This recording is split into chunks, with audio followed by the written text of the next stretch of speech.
Assalamualaikum warahmatullahi wabarakatuh. Okey, untuk kelas hari ni, cikgu minta maaf sebab tak boleh buat Google Meet sebab cikgu ada kerja sikit. Okey, tak apa. Cikgu ada buat video. Jadi kalau kamu ingat pembelajaran kita sebelum ni, kita masuk bab 2 terus iaitu matriks. Di mana kamu dah kenal apa itu matriks dan kamu dah boleh keluarkan maklumat dalam bentuk matriks. Lepas tu kamu dah kenal bagaimana nak menulis peringkat matriks. Mesti kamu ingat kan macam mana kamu nak tulis peringkat matriks. Okey, peringkat matriks yang mana kamu perlu tahu bilangan baris, lepas tu bilangan lajur. Okey. Dan seterusnya kamu pun dah belajar berkenaan dengan macam mana kita nak dapat nilai unsur dalam matriks mengikut kedudukannya. Okey, kalau kamu ingat lagi contohnya lah, cikgu bagi sikit lah bagi kamu fresh balik. Okey, kalau contoh matriks, dia bagi matriks 4, 3, 2, 7. Okey, ini adalah matriks. Bila ada kurungan macam petak tu, kita panggil dia matriks dan di dalamnya ada unsur. Okey, ni semua ni kita panggil dia sebagai unsur. Okey, kamu dah belajar peringkat matriks. Macam mana nak kenali peringkat matriks? Kita kena bilang baris, seterusnya baru bilang lajur. Okey, bilang baris. Baris yang pertama adalah daripada kiri ke kanan. Okey, jadi ni ada baris 1. Lepas tu ada 2. Okey, jadi ada 2 baris dekat situ. Jadi kita tengok pula lajur. Lajur daripada atas ke bawah. Okey, daripada atas ke bawah. Bolehlah mana-mana kamu nak ambil kira daripada bawah ni ke, daripada atas ke, boleh. Janji kamu kira daripada depan ke belakang. Okey, jadi lajur ada 1, 2. Okey, jadi peringkat matriks mesti kita tulis 2 dengan 2. Okey, peringkat matriksnya adalah 2 dengan 2. Di mana 2 di depan ni mewakili baris, 2 di belakang mewakili lajur. Okey, seterusnya kamu juga ada belajar kalau saya kata ini adalah matriks A.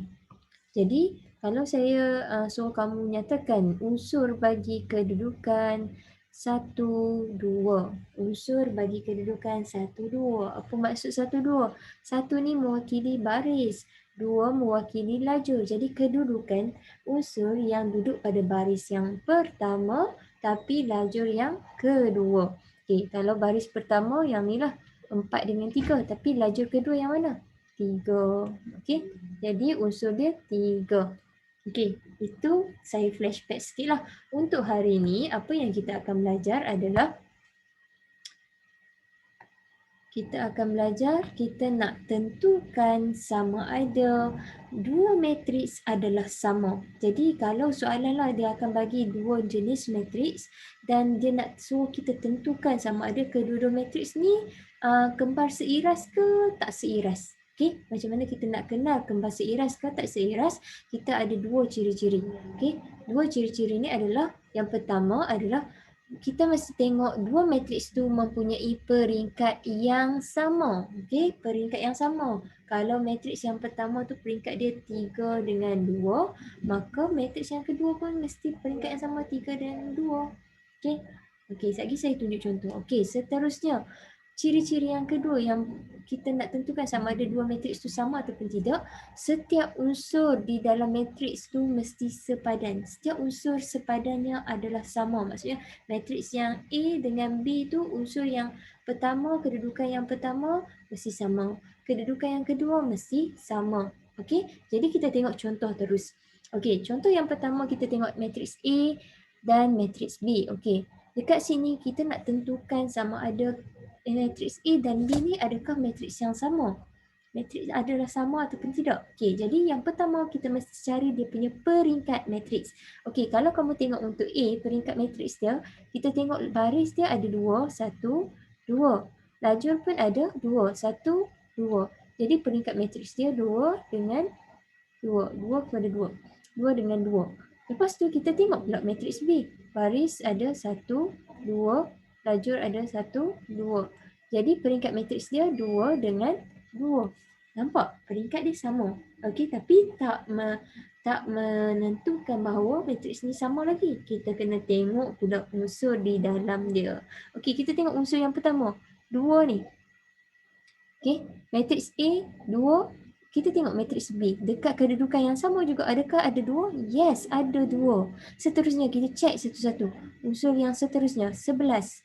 Adakah dekat tempat yang 11 ni sama? Okey, sama. Okey, seterusnya 1. Sebelah dia 1 juga. 3. 3. Jadi setiap unsur sepadannya adalah sama. Bermaksud jawapannya A sama dengan B. Matriks A sama dengan matriks B. Jadi apa penerangan yang kamu boleh buat tentang kesamaan antara A dan B?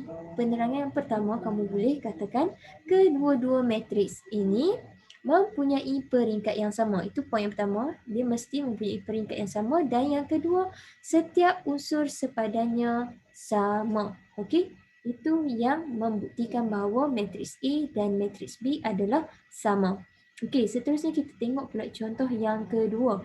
Matriks C dan matriks D. Okey, kita nak tengok C dan D ni sama ataupun tidak. Okey, yang pertama kita mesti tengok pada peringkat matriks. Okey, kita tengok matriks C. Matriks C peringkatnya adalah kita start kira daripada baris. Baris dia 1. Laju dia 1, 2. Jadi 1 dengan 2. Okey, itu peringkat matriks bagi C. Kalau matriks bagi D, peringkat matriks bagi D, kita kiralah baris dia 1, 2. Laju dia 1. Jadi peringkat matriks bagi D adalah 2 dengan 1. Sama ke tak sama? Hampir sama tapi tak sama. Automatik kita tahu dia bukan matriks yang sama. Jadi jawapannya C tak sama dengan D. Okey, jadi penerangannya kita simple saja. Kita nyatakan kedua-dua matriks tidak mempunyai peringkat yang sama. Okey, apabila peringkat matriks tak sama, automatik unsur dia confirm takkan sama. Okey. Okey, seterusnya kita tengok contoh yang ketiga pula. Okey, contoh yang ketiga matriks E dan matriks F. Okey, kalau kamu tengok matriks E dan matriks F, kita cek dulu dia punya peringkat matriks. Okey, untuk matriks A, baris dia ada 1, 2, lajur 1, 2. Jadi peringkat matriks untuk matriks E 2 dengan 2. F pula 1, 2. 1, 2. Jadi peringkat matriks dia baris ada 2, lajur ada 2. Jadi peringkat sama tapi kita tak boleh katakan E dan F sama lagi. Okey, tak boleh katakan E dan F sama lagi. Sebab apa? Kita kena cek pula unsur, setiap unsur sepadannya sama ataupun tidak. Okey, jadi kita tengok pula dalam unsur dalam dia. Okey, dekat kedudukan 8 sini, adakah sama dengan dekat F? Okey, sama. Jadi kita cek satu-satu, kena cek satu-satu. Okey, seterusnya kita tengok pula kedudukan pada matriks E ni, kedudukan 3 ni, adakah sama? Tidak sama. Jadi 3 dengan negatif 7 tak sama. Jadi tak perlu cek lagi lah unsur lain. Sebab nampak sangat itu tidak sepadan. Okey, jadi maka jawapan kita matriks E tidak sama dengan matriks F. Alasannya adalah kerana apa? Kerana kedua-dua matriks kerana tidak mempunyai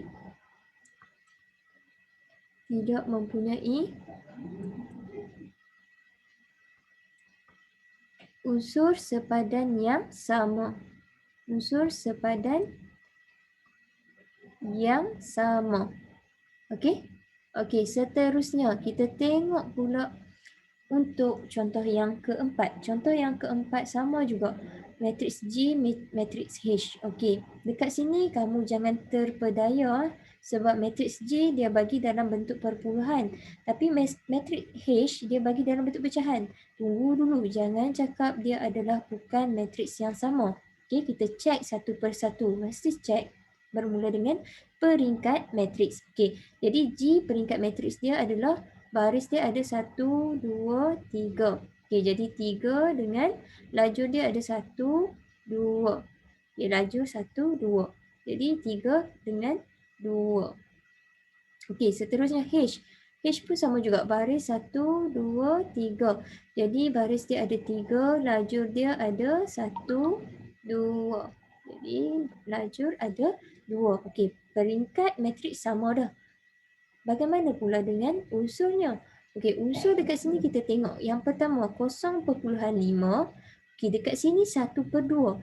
Jangan terpedaya, kamu tekan kalkulator balik 0.5 itu bersamaan dengan 1/2. Jadi nilai sama, maka dia adalah unsur sepadan yang sama. Okey, seterusnya -2 dekat sebelah pun -2 sama lagi. Okey, seterusnya 6 dengan 6. Okey, sama. 0.8 dengan 4/5. Cuba tekan kalkulator. 0.8 tu adalah sama dengan pecahan 4/5. Okey, sama. Kamu mesti cek pakai kalkulator yang ni. Okay, sama ada kamu tekan 0.8 sama dengan ataupun kamu tekan 4/5 sama dengan, lepas tu kamu tekan ada butang A, B per C tu. Ada butang yang macam tu. Okey, untuk tukarkan sama ada tukar pada puluhan ataupun pecahan. Okey, seterusnya -1 dengan -1 sama, 12 dengan 12 sama. Okey, maka matriks G dan H adalah sama. Okey, jadi apa penerangan kamu yang menyebabkan matriks G dengan H yang sama? Okay, yang pertama disebabkan peringkat matriks yang sama. Peringkat matriks, kedua-dua matriks tu sama. Peringkat matriks sama. Yang kedua sudah tentu dari segi setiap unsur sepadannya sama. Setiap unsur sepadannya sama. Okey.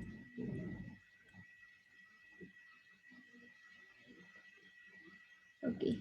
Jadi ini adalah jawapan bagi penerangan kenapa matriks itu adalah sama. Okey, jadi cikgu harap kamu boleh tengok berulang kali dan cikgu akan bagi latihan untuk kamu dan harap kamu buat. Okey, tapi tak habis lagi. Satu lagi contoh yang cikgu nak bagi. Okey, ini agak complicated soalan ni, tapi insya-Allah kamu boleh buat jika kamu faham betul-betul.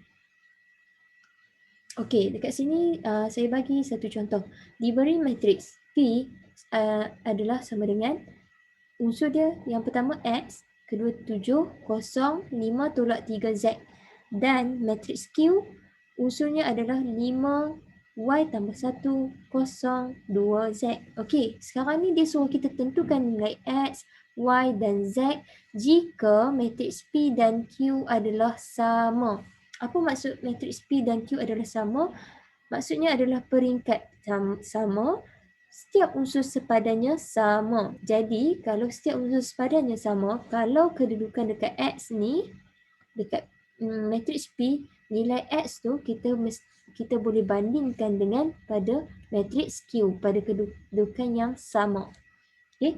Jadi, kalau kamu tengok X dengan 5, bermaksud nilai X sama dengan 5. Okay, boleh faham? Cikgu ulang sekali lagi ya. Matriks P, kedudukan X yang pertama ni, kita tengok juga kedudukan yang sama pada Q. Kedudukan yang sama pada Q adalah 5. Jadi X sama dengan 5. Itu sahaja. Okey? Okey, kita tengok macam mana kita nak dapatkan nilai Y pula. Okey, nilai Y. Okey, kedudukan matriks Q dekat sini kan. Y tambah 1. Kedudukan ni kamu compare balik dengan kedudukan pada P. Kedudukan yang sama. Iaitu 7. Jadi kamu boleh kata Y tambah 1 sama dengan 7. Tapi dia nak Y saja kan. Jadi nombor yang ada dengan Y perlu dipindah ke sebelah. Okey, nombor yang ada adalah positif 1. Positif 1 mesti pindah ke sebelah. Apabila pindah sesuatu operasi ke sebelah, dia akan jadi sebaliknya lah. Kalau positif, dia akan jadi negatif. Kalau dia darab, dia akan jadi bahagi. Okey, jadi kalau ini positif 1, pindah ke sebelah, dia akan jadi negatif 1. Jadi bila kita pindah positif 1 ke sebelah, dia akan tinggal dekat sebelah kiri hanya Y sahaja, sama dengan 7 tolak 1. Okey, dia ubah simbol tambah tu dia akan ubah menjadi tolak. Kalau sebelah kiri tolak, dia akan ubah jadi tambah sebelah kanan. Okey. Jadi kamu akan dapat corak macam biasa, dapat 6. Y sama dengan 6. Okey, seterusnya kita tengok pula pada nilai Z. Okey, dekat mana dalam matriks unsur mana yang ada nilai Z? Okey, kalau matriks P, kedudukan yang hujung sekali. Okey. kedudukan yang hujung sekali. Sama juga dengan matriks Q, kedudukan yang hujung sekali. 5 tolak 3Z ni adalah sama dengan 2Z. Sebab dia kata matriks P sama dengan matriks Q. Jadi unsur yang P akan sama dengan unsur pada Q. Jadi kita boleh tulis 5 tolak 3Z sama dengan 2Z. Ini daripada matriks P. Yang ni daripada matriks Q. Okey, macam mana nak buat ni? Okey, kita kena pindah rumah. Kalau yang adik-beradik yang ada Z, kita letak di sebelah. Okey, jadi dekat sini kalau kamu tengok sebelah kiri ni dia ada 5 tolak 3Z. Jadi kita boleh kumpulkan yang ada Z ni di sebelah. Kalau sebelah kanan ni dia dah ada 2Z kan. Jadi kita ambil pindahkan tolak 3Z ni ke sebelah. Okey, kita pindahkan ke sebelah. Okey. Jadi kita pindahkan ke sebelah, kena tengoklah operasi tolak. Operasi tolak dia akan jadi tambah bila dipindahkan ke sebelah. Okey, bila kita pindah ke sebelah, maka dekat sebelah kiri ni hanya tinggal 5. Sama dengan 2Z. Tulis baliklah yang sebelah ni. Yang ni pindah ke sebelah kan. Dia akan jadi tambah 3Z. Okey. Jadi hasil tambah ini 2Z tambah 3Z, kita tambah nombor di depan dia saja. 2 tambah dengan 3. Okey. Kalau macam 2Z tambah Z, okey. Kalau Z saja maksudnya dia ada 1 di depan dia. 2 tambah 1, 3Z. Okey, kalau macam ni. Kalau macam ni 2 tambah dengan 3. Jadi 5 tu dia balik, 2 tambah 3, 5Z. Okey. Jadi nak dapatkan Z saja macam mana? Okey, saya tulis baliklah kat sini. 5Z sama dengan 5. Kamu boleh pusing. Okey. Kamu boleh kalihkan dia.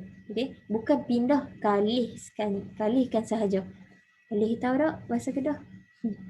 Okey. Jadi 5Z sama dengan 5. Jadi dekat sini kamu nak dapatkan Z sama dengan berapa? Kamu kena pindahkan 5 ni ke sebelah. Nak pindahkan 5 ke sebelah, kamu kena tahu operasi apa antara 5 dengan Z. Kalau 5Z bermaksud 5 darab dengan Z. Baru kita dapat 5Z. Okey, boleh faham? 5 darab dengan Z adalah 5Z. Okey. Kalau 5 tambah Z, 5 tambah Z tak boleh diselesaikan. 5 darab Z baru boleh 5 darab Z, 5Z. Jadi dekat sini automatik kamu perlu tahu, oh ini adalah operasi darab. Apabila dipindah ke sebelah dia akan jadi operasi yang sebaliknya, iaitu bahagi. Kalau tambah dia akan jadi tolak. Kalau tolak dia akan jadi tambah. Kalau darab dia akan jadi bahagi. Bahagi dia akan jadi darab. Okey, jadi 5 tinggal pindah ke sebelah, jadi Z sama dengan 5 bahagi dengan 5. Jadi Z sama dengan 1 nilai dia. Okey. Jadi cikgu harap kamu faham dan cikgu akan bagi latihan untuk kamu praktis lagi. Okey. Jadi kalau ada apa-apa nak bertanya, boleh direct message saya dan juga kamu hantar kamu punya homework direct kepada nombor saya. Okey. Jadi setakat ini saja kelas saya. Assalamualaikum warahmatullahi wabarakatuh.